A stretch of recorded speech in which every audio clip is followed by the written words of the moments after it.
You know, sometimes, man, it's good to hear from somebody that you might think is successful that can share a piece of information, because a lot of people, that's really all that's missing from a person. Just say, I can. Yeah, come on, I can. I can. Come on, one time.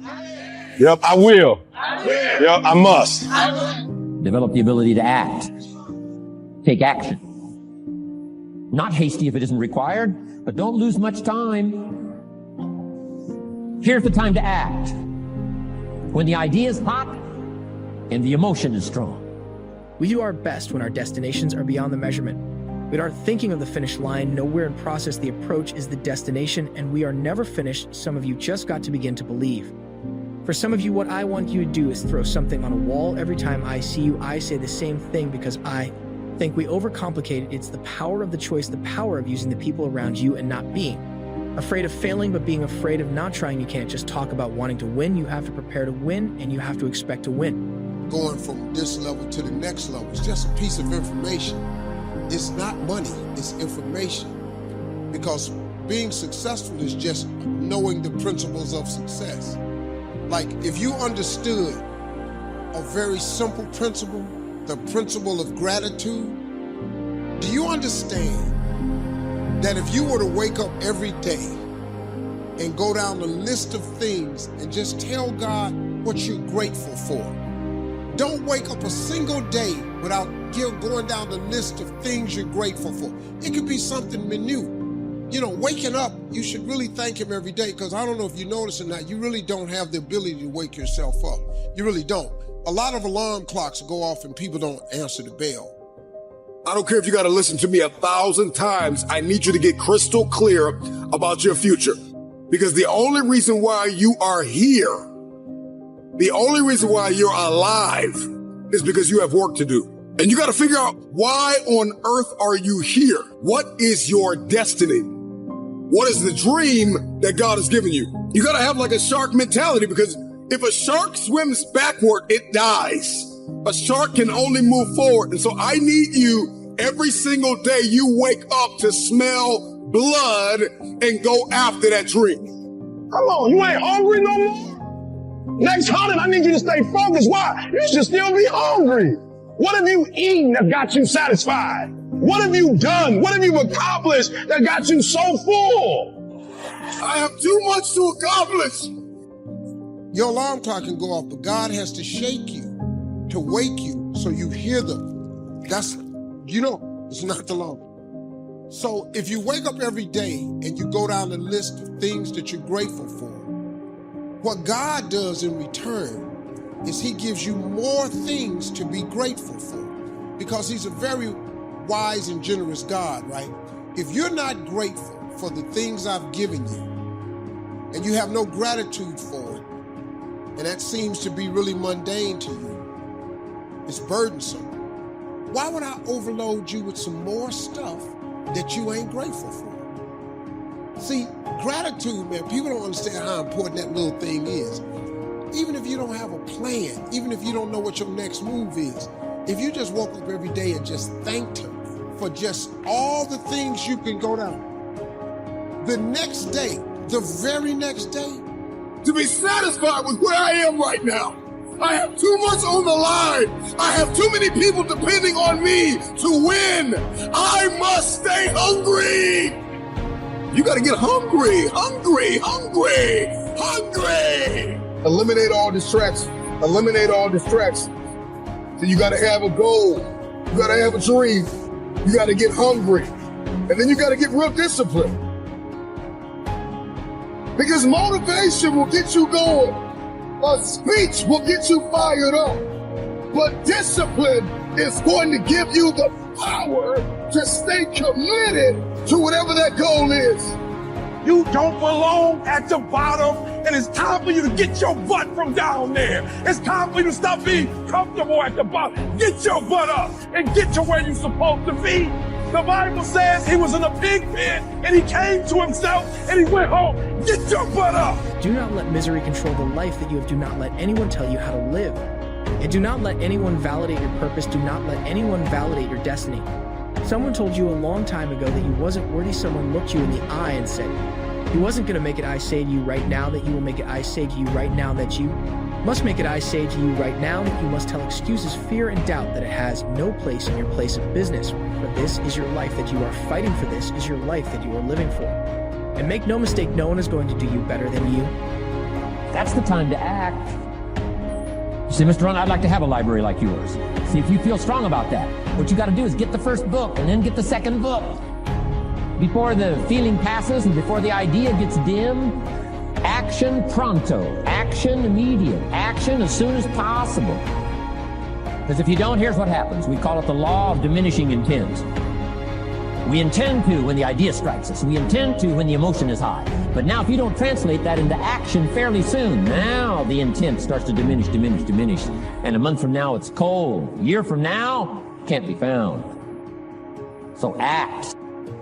You pushing and you're pushing and you're pushing and you're pushing and you're doing everything right. I'm not coach right now. I'm your conscience. You're in a fight between will and skill. I say will first because that's where you are. You locked and loaded with skill.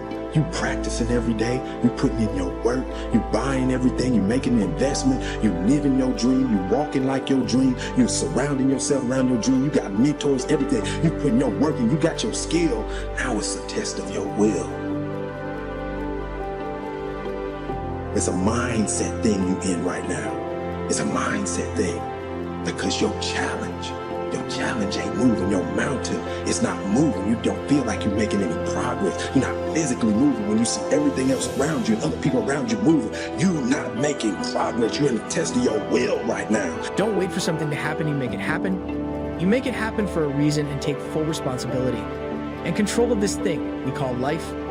Excellence, do you really believe that it's something that happens overnight and can't be given to you? No one is going to hand it to you. You have to sleep, you have to breathe, you have to eat it.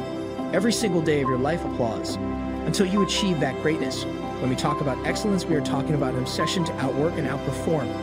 Everybody in the room, what is your current standard on life on excellence?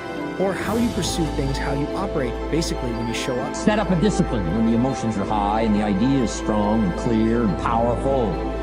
That's the time to set up the discipline. Somebody talks about good health and you're stirred. It's right. You need to get a book on nutrition. Get the book before the idea passes and before the emotion gets cold. Go for the book. Start the library. Start the process. Fall on the floor. Do some push-ups. Action. Got to take action. Otherwise, the wisdom is wasted. Otherwise, the emotion soon passes. Unless you put it into a disciplined activity. Capture it. Disciplines is called how to capture the emotion and how to capture the wisdom and translate it into equity. Disciplines. Now here's what's important about disciplines. All disciplines affect each other. In fact, here's a good philosophical phrase. Everything affects everything else. Nothing stands alone. Because life says it has a little more test for you. You can look at your challenge with skill and it will see it just as that. A challenge. Or you can look at your challenge with will and see it as much. Understand this and listen to me clearly. You may forget this face, you may forget this voice, you may forget who told you, but get your pads out. Don't ever forget these words that I'm about to tell you. If you want to be great in this life, you only have one choice, gentlemen. You only have one choice. You can make choices that just get you remembered, or you can make choices that ultimately make you a legend. Do you show up in an excellent way? Do you show up with an average way? How do you show up in a mediocre, have prepared, half thought out way? Listen to me very carefully. Excellence is about standard, and excellence is a requirement for your dream to come true when others are sleeping. You need to be awake, work on having an excellent driven mindset. Sure, there are going to be some times and you're going to just fall to the left, and you may even fall to the right. You may even fall back. Learn from your mistakes, grow from your mistakes, and become unique, but never quit. Music, don't stop moving forward.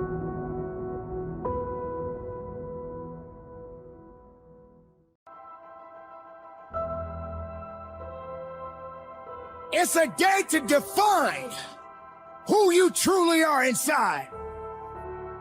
What is your true purpose? How much of yourself do you have left?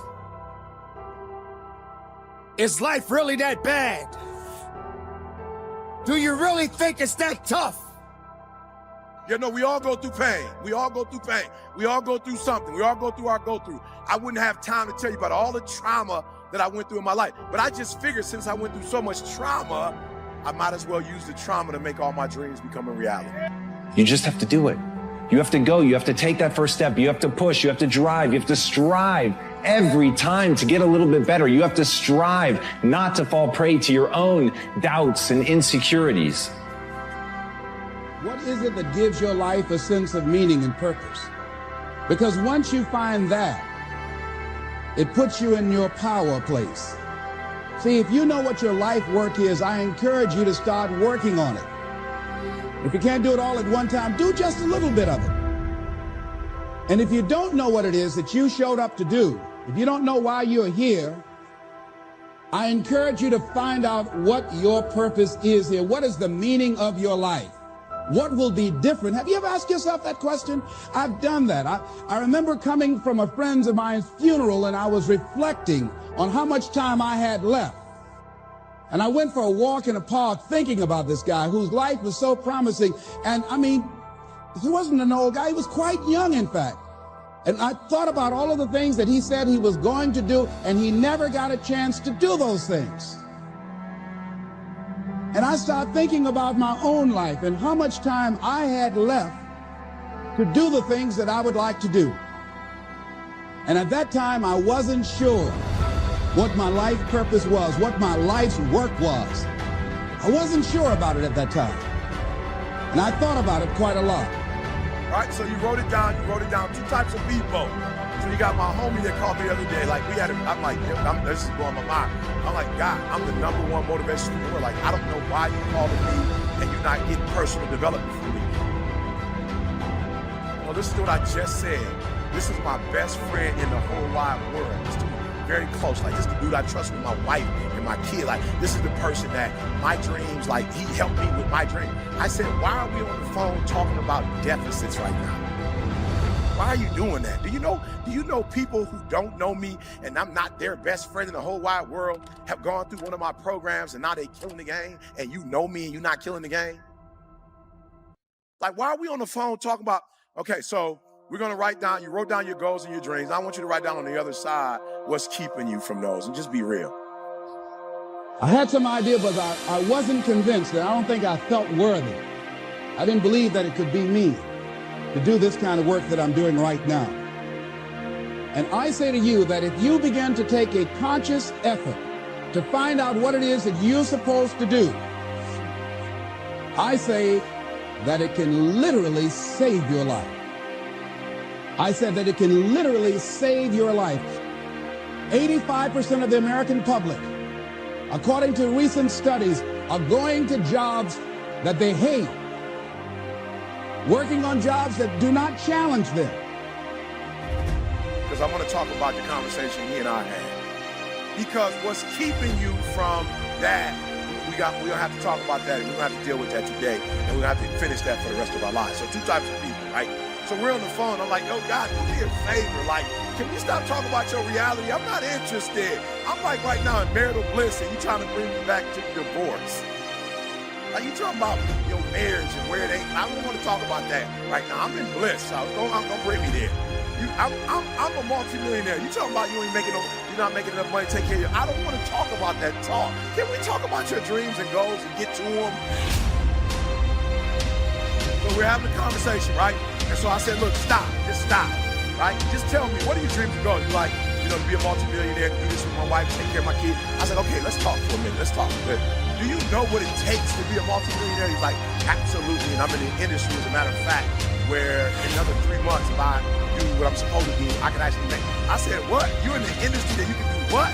He's like, I'm in the industry where I can make $1 million between now, October, November, December. I said, really? He said, yeah. I said, what industry you in? He said, the solar industry. I said, that's.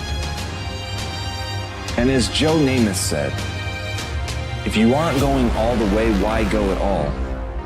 But it's doing that in face of the fear. It's doing that in face of the difficulties. It isn't only because someone is great that they say you should either do it all the way to play hard or go home. They're not saying it because the process is in and of itself rewarding. They're saying it because there is something that they're trying to accomplish that demands it, that they're prepared to play on a world stage. And once you know why you're doing what you're doing, once something sits at the core of your being, and despite how difficult, painful, awkward it may be to push forward, you push forward no matter what the odds.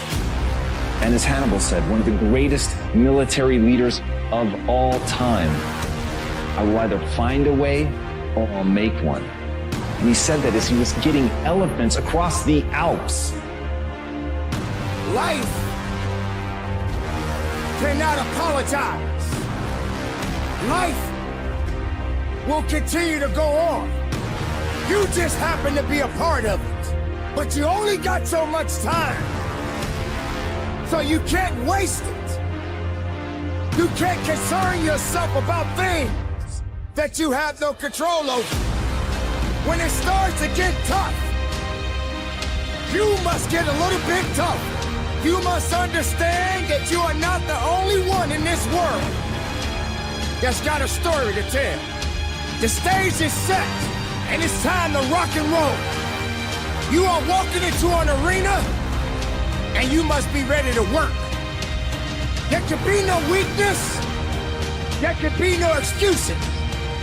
Now, when you think of the difficulties that you face in trying to do what you're trying to accomplish, think about that man amassing an army and getting elephants to climb a mountain and saying not, this is impossible, but rather, if there's not already a way present, I will make one. And when you can look at that, when you can look at your own inadequacies, when you can accept that you are not yet good enough, but you know that you'll put in the work to get there, you know that you'll learn the things that you need to learn, that you will push and you will practice and you will shape yourself into someone capable of doing it. And if you have to literally carve your own path out of the stone granite of a mountainside, you will do that because that's what your goals demand.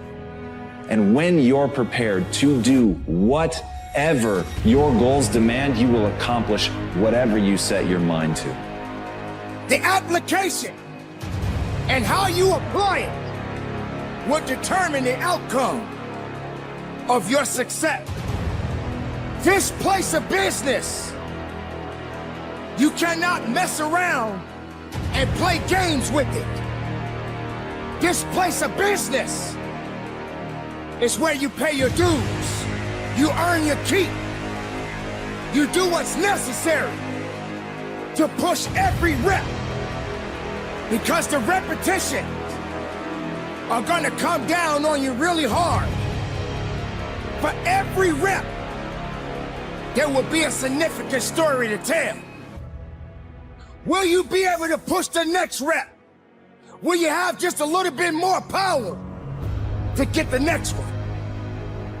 For every rep tells a story about you.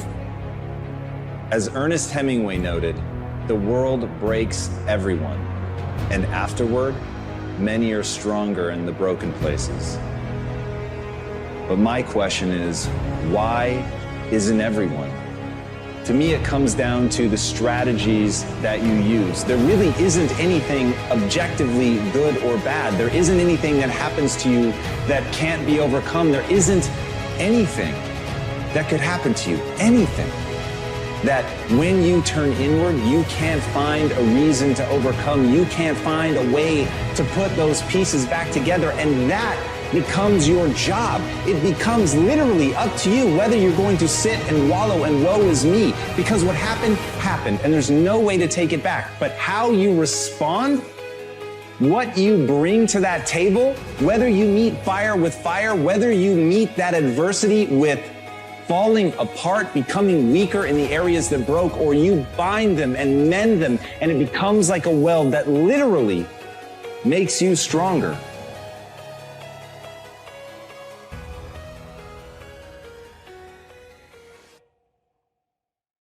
And that is, everyone here is in business, and there's a problem that all businesses have. We're in the most competitive environment we've ever been in. We went from, 500 million people being online to a couple billion people being online, and in the next 4 years, they're saying we're gonna have 3 billion more online. That means this entire world is a bigger market. If you're the person that adds more value, it also means you're gonna have more competitors than you've ever seen in your life. How many think the economic world that we're in today is gonna stay the way it is? Raise your hand. Okay, one man on drugs, there's always one. How many think that the economic environment's gonna go through seasons? We're gonna have some more ups and downs as we adjust to what's happening in the world here. Say aye. Well then if we know that, our goal, you and I as leaders, should be to anticipate that. In fact, everyone in this room is a leader of something, whether you're the leader of the company or whether you're a leader of a department or whether you're a parent or hopefully you're a leader, not a follower. If you're a leader, you've got to exercise that skill. And so I want to talk to you about that and one of the most important skills of that. But most people don't exercise that leadership because they're dropping behind in their skill sets. And I'll give you an example of what I mean. How many of you in this room, I want an honest answer. I'd like you to yell the answer, raise your hand if you would, please. How many of you in this room have ever experienced the absolute total humiliation of playing a video game against the child? What happens when you play the child? Who always wins? Come on, who wins? Always. Why? Is it because they're faster? Is it they're smarter? They're younger? Their neurons are functioning at a quicker tempo? Here's how it usually works. You're a mother or father, you're an uncle or an aunt, your grandfather or grandmother, you're a friend of the family, you're looking for a gift. We live in a tech world, in a world where today children play with an iPad and learn how to use it before they know how to tie their shoes. How different is that world? I was with Mark yesterday with his daughter for her 6-year-old birthday, and we're talking about things, and she's got these Legos, and a friend of ours says, oh, my 6-year-old goes on the iPad, searches on YouTube for videos on how to build cool stuff using Legos, and starts to study how to build all these structures. That's the world we're in that our kids are in at 6 years old. And imagine what else they're searching for and finding at 6 years old. It's a wild, wild world. So here we are with this technology, and most of us are not seeing what it's doing for us. So you sit down with this child who's high tech, you're not. Even the techies in this room aren't usually as gamers. I know there are plenty of gamers in the room, but there's plenty not. And then what does the child do? The child says, oh, come on. Go, look, I'm not good at this. This is for you. Come on, uncle. Come on, auntie. Come on, mom. Come on, dad. It's my birthday. It's Christmas. They use the guilt approach, don't they? And what do you find? You finally break down. Okay, now you should know you're being set up when they go, you go first, right? And they go, look, it's really simple. You just shoot these guys and it all drops down and you think, okay, I'm gonna show this little bastard I can do a thing or two here, right? Take out the gun and you're dead in 2.3 seconds. Whose experience is say aye? Now what happens to the child? About 45 minutes later, you get your second turn. Am I right? And then you're really pissed. You're dedicated, you're devoted, you're focused. You're gonna take this thing out. You last 4 seconds and you're dead. Out of the side of the head. The kid, 45 minutes again. Who's had this experience? Say aye. Why does the child always win? Is it because they're faster? Is it because they're smarter? Is it because they're stronger? No, it's because they played this game before. As a result, they have the secret to success. They know the road ahead. And if you know the road ahead, you have an incredible power called anticipation. Anticipation is the ultimate advantage. See, winners, leaders anticipate, losers react. The reason you get beat is you don't know where things are happening, so you're reacting. Reaction is always stressful. And yet so much of our life is predictable if we just were to study it, not be caught up in our day-to-day. It's predictable the challenges you're gonna have in your relationships, or with your kids, or with your body, or with your job, or with your economics, or with your mother-in-law or father-in-law. These are predictable. And if you were to anticipate these things and put a strategy in place, you could take it all out and have the quality of life that you deserve. In business, it's everything. Success is predictable, and success is predictable because life is designed for your success. But failure is also predictable because failure is the same result as success. Let me explain what I mean. God designed everything he created to be successful. You will never see a bird who cannot fly naturally. You'll never see a fish who cannot swim naturally. Every seed, if you put it in the ground and give it water, you don't need to pray. It is designed to bring forth a tree. Everything God created has built into it its own success. And if the plant is here today and gone tomorrow, how much more important are you to God? The average human being does not know why they're on planet Earth. They wake up every morning, go into a job they hate, working with people they don't like, getting paid less than they're worth, and dying too young from frustration because they don't know why they exist. Without a purpose, life has no meaning. It has no sense of destiny, no sense of precision. The average human on earth have no idea about their ability. 90% of the human population will die and never achieve more than 10% of their true ability. This is the frustration of all humans. Every human wants to be successful. I have never met any human who said, I planned to fail tomorrow. No human wants to fail. Am I right? Everybody wants to succeed. But I have some good news for you. Write this down. Success is predict. What is my destination? Everyone wants to know, what is my future? Where am I going in the next 20 years, 40 years? What will I be when I am 75 or 82? What is my destiny? The greatest tragedy in life is life without a purpose. Nothing is worse than being alive and not knowing why. Breathing oxygen and eating food and getting energy and don't know why you have it. To live for 80 years and still didn't know why you were here. That's a tragedy.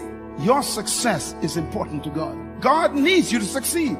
When I discovered this, I became very bold. I discovered this when I was 17 years old. I discovered that God needed me to succeed because success is built in to creation by every manufacturer. Success is important to every manufacturer who makes a product.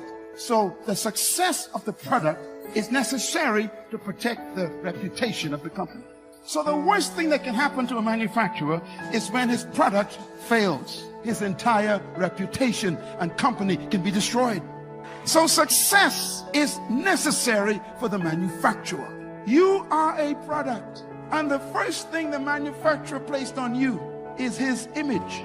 The manufacturer says, let us make a product in our image. And Shoaff taught me that the mind is like a factory, a mental factory. And whatever you think about all day long pours ingredients into this mental factory. And that's what builds the economic, social, financial fabric of your life. He quoted me a Bible phrase that said, as you think, so you become. How awesome. When he talked about poor thinking habits, he had me. I used to start the day reading the morning newspaper. I mean, you can believe that or not. I'd get a cup of coffee and read the paper. I'd load up on wars and riots and murders and stabbings and killings and bank robberies and muggings and car wrecks and tragedies. I'd even read the back pages. I seem to like that stuff for some weird reason. I'd load up on all that, and then I'd start the day. You can imagine the kind of days I used to have. The guy says, I want to be a great leader. Wonderful. The first thing we do is follow him to his house. When we get there, we walk in and check his library, number one. Somebody says, well, why check his library? The reason is because what a man reads pours massive ingredients into his mental factory, and the fabric of his life is built from those ingredients. You would not believe what some people have got in their house to read. You would not believe. One of the best dressed up words I know for a lot of it is trash. Can you imagine dumping a barrel of trash into this mental factory every day and coming out with a rich, dynamic, positive life? It can't be done. You might as well try making a cake with cement. The kids back in Danbury, Connecticut, high school, they're asking me questions one day. I'm talking to the kids. Kids got good questions these days. One of them said to me, Mr. Rohn, how do you build the good life? I said, it's simple. It's not easy, but it's simple. Here's how you build anything. Select the right ingredients, keep out the wrong ingredients, and it starts with thought. Everything starts with thought. So you must be wise and careful what you think about, because that starts everything. I asked the kids, what would happen if somebody dropped sugar in my coffee? They said, well, you'd be okay. I said, what if somebody dropped strychnine in my coffee? They said, well, you'd be dead. I said, correct. Lesson 1. Life is both sugar and strychnine. You gotta be careful. I said, what if my worst enemy drops in the sugar? They said, will you be okay? I said, what if my best friend, even by accident, drops in the strychnine? They said, well, you'd be dead. I said, correct. Lesson 2, watch your coffee. You gotta be careful. See, it doesn't matter who hands you the bad stuff. It doesn't matter where you get the bad stuff. It'll still do its damage on your bank account. Mr. Shoaff gave me one of the greatest phrases when I first met him when he said, Jim, every day stand guard at the door of your mind. How important. And you decide what goes into your mental factory. Don't let anybody just dump anything they want to in your mental factory, because you've got to live with the result.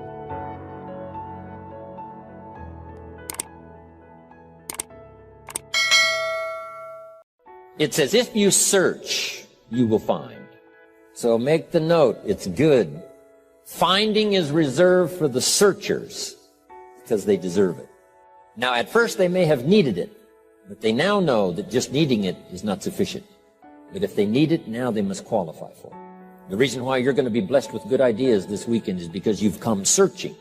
You've gotten on an airplane to come searching. Got in your automobile to come searching. You got here searching. Now you're ready to receive.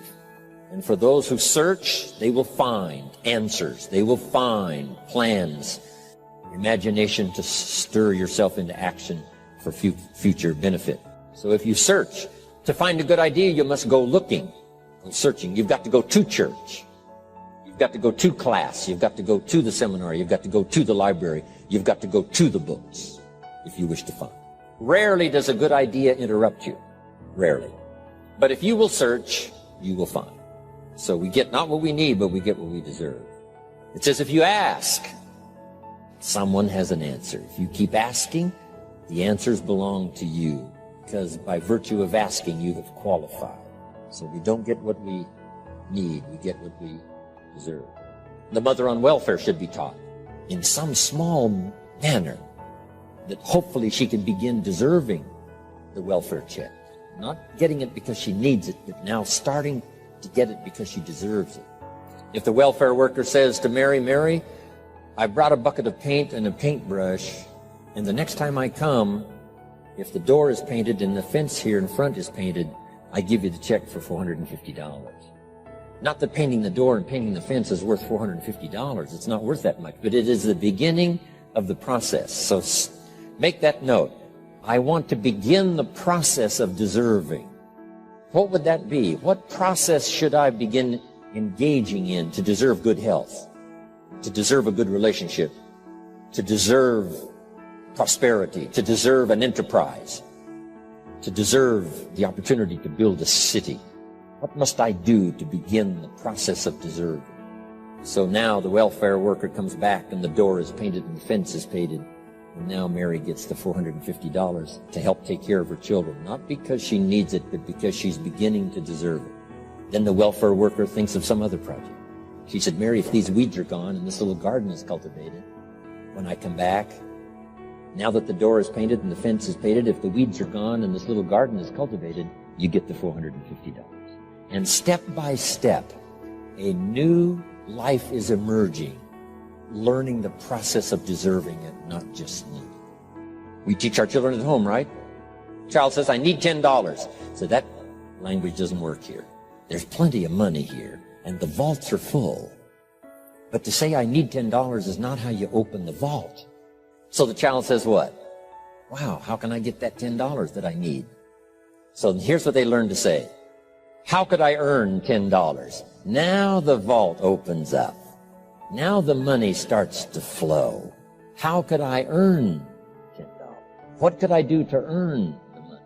Not to get the money because you need it. Maybe you need the money. That's, all of us have needs. But here the key is to figure out how to open the vault, how to open the bank, how to open this unbelievable flow of resources to come our way.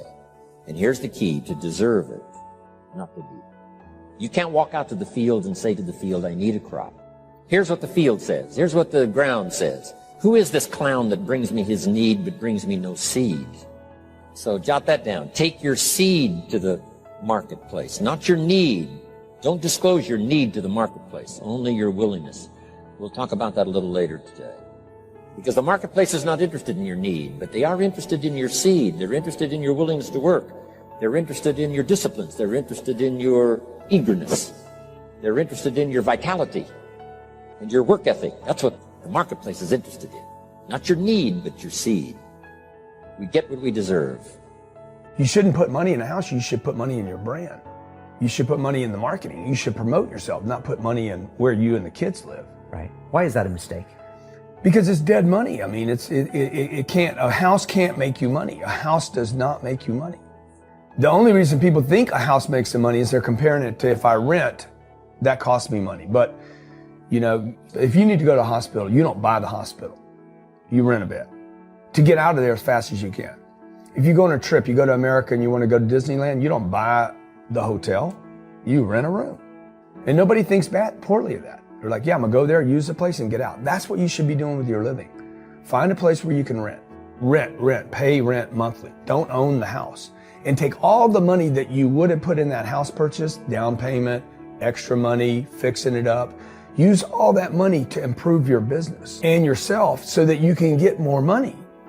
Right? So I see so many people here like, I'm going to invest 300,000 pounds in a house to hopefully make $30,000, 30,000 pounds. Right. I'm going to buy it for 300. Maybe I'll sell it for 600,000. I'll double my money. Fixed in one place, by the way, where no money comes to you. Money does not go to homes. Right. And that's a big thing on your career is moving locations. Yeah, I've moved 5 or 6 times. I can move another 4 or 5 times. Because people who stay in the same place get too comfortable. If you study wealthy people, they're mercurial. They're moving. They're mobile. They're not talking. Warren Buffett and Bill Gates do not talk about the home they live in. They talk about the places they're going to. They go meet money. They go meet wealth. They go meet connections. People are stunningly accepting of anything if they actually believe that's the purest form of it. I think I'd be less acceptable if I hedged. I really do. People will accept you. People accept everything. Just be you. Be you, and clearly people like react. When you're trying to fake something and you've got bad intent, well then that's visceral and we hate. But I actually think we don't give love to the person that actually knows they have it and they're trying to fake it to conform. Hence why I won't adjust to this market all the way, because I don't think I'll be respected. I know what my intent is, so why would I be scared? I want to build the biggest building in town. That's who I am. Once you think about the goals that you want to achieve, and I really want to challenge you to make up your mind that you're going to make that happen for yourself. And I hope that it's some goal that really resonates with who you are. When I was a little boy, my goal was to just buy groceries for our family. My mother worked on Miami Beach. She was a domestic worker. And my goal was to really be able to go to the grocery store and purchase groceries ourselves. The families knew that my mother had adopted 7 children. And so they said, Mamie, whatever food is left over after we eat, you can take that home to the children. They were very kind, very, very considerate people. My mother, who when she worked on Miami Beach, the people were very kind. I was appreciative of their generosity. But as a little boy, I said, Mama, one day when I become a big boy, I'm going to be able to buy groceries for us. My goal as a little boy was to buy clothes for my brothers and sisters. We wore the hand-me-down clothes of the children that Mama babysat for when she went over in Miami Beach. And if the clothes were too small, she would let them out. And if they were too large, Mama could sew and take them up. And I'll never forget David Sidursky. His father was very wealthy. Mama worked for him, but David was my buddy. And so his father gave him 2 gifts for his birthday. Gave him a brand new boat, but he also gave him some motivational tapes. Earl Nightingale, I'll never forget. So he said, David, man, let me tell you something. When I die, you're going to get everything. I want you to listen to these tapes. And when his father left the room, David threw those tapes in the wastebasket. I said, David, could I have those tapes? He said, yes. I said, man, your father said, if you listen to these, you could get more and do more than what he's done. He said, look, I'm going to get everything anyhow. Go ahead, take them. Write this down. It's not what you leave for your children, it's what you leave in them.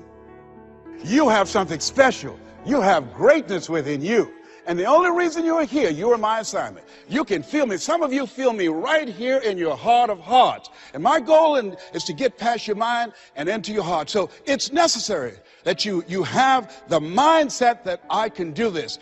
You've got to begin to believe and to fortify that belief and feed that belief by listening to tapes, going to seminars and workshops, by challenging yourself, by stretching yourself. It was Osborne who said, unless you attempt to do something beyond that which you've already mastered, you will never grow. And as you begin to challenge yourself, you'll discover some things about yourself that you don't know right now. The other thing is you begin to look at yourself, look at your dreams, and begin to experiment and stepping into your greatness. One of the things that's very important, whatever goals and dreams that you have, make your move before you're ready.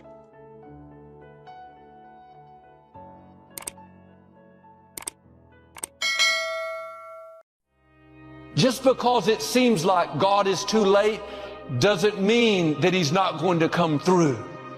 Don't be fooled by the circumstances. You may not see anything. The odds are against you. the experts say it's not going to work out, God controls the universe. Don't be impatient for him to act.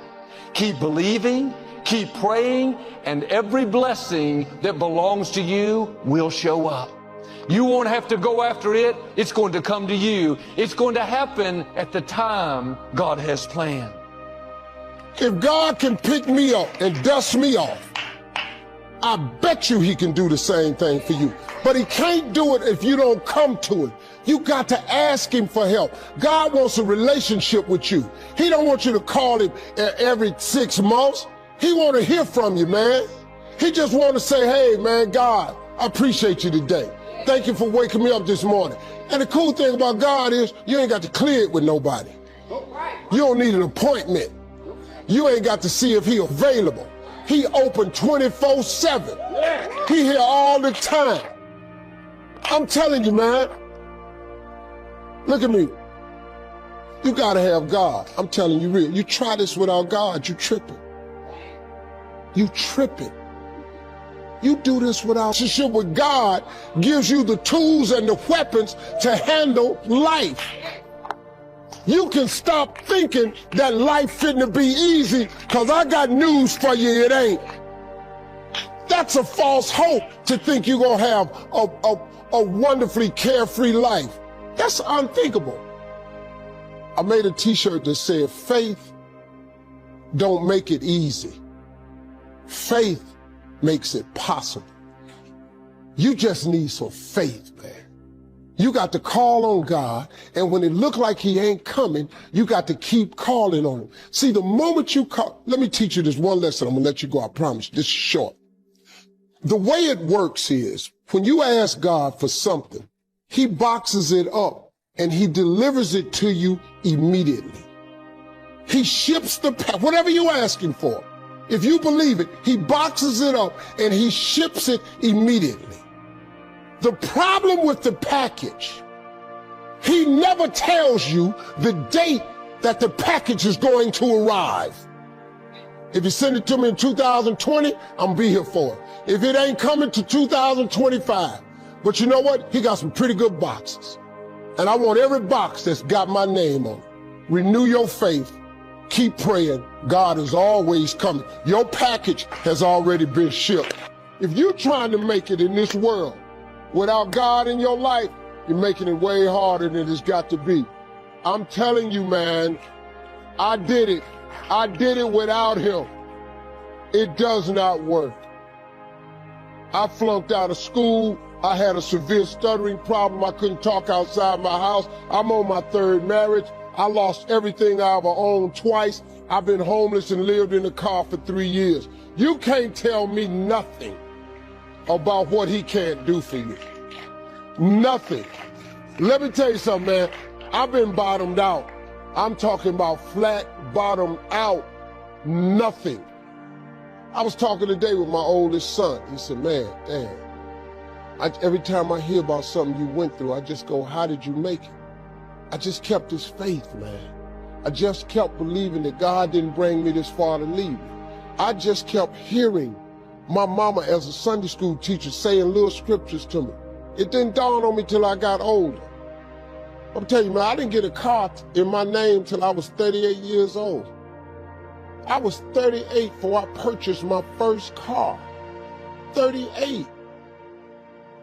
Come on, man. I lived in a car for 3 years. I had nothing. But I made a decision, man. I just started talking to God every day. I just started asking him for help, to hear me. If you call God and you ask him to hear you, he hears you. I'm just telling you, it's real. God is real, man. Don't let nobody fool you. Listen to me, young people. Don't let nobody fool you. We all go through things in life that don't make sense. A friend walked out of a relationship. The company's downsizing. They don't need us anymore.